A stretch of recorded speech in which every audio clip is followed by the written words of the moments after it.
Hi everyone, my name is Brooke Himmert. I am a high school science teacher at Beloit Junior Senior High School in North Central Kansas. I currently teach freshman physical science and I teach STEM, which is an elective for 9th through 12th grade students, and I also teach a section of Earth and Space Science for juniors. I'm also the STEM club sponsor and the junior high girls basketball coach, so I'm involved in a few different things around school. My experience with technology, I use it every single day in my classroom. My students are very Google educated and they know when they come in my class that we're going to be using their Chromebooks a lot and working with technology.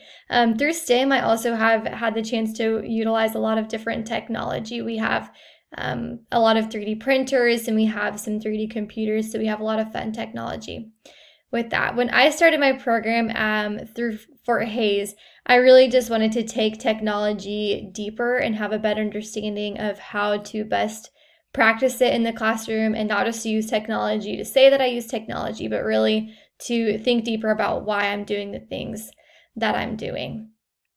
And I also chose this specific program. I had a lot of teacher friends who also went through the same technology program through Fort Hays.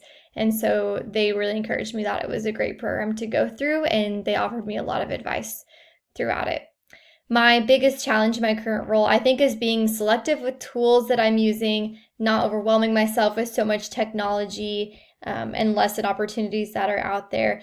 And also, I think it's really sometimes hard to encourage the kids to find a balance in technology with their everyday life. We're so wrapped up in our cell phones and our Chromebooks and YouTube videos. And so just having that balance is really important. So helping my students to understand that balance can be hard as well.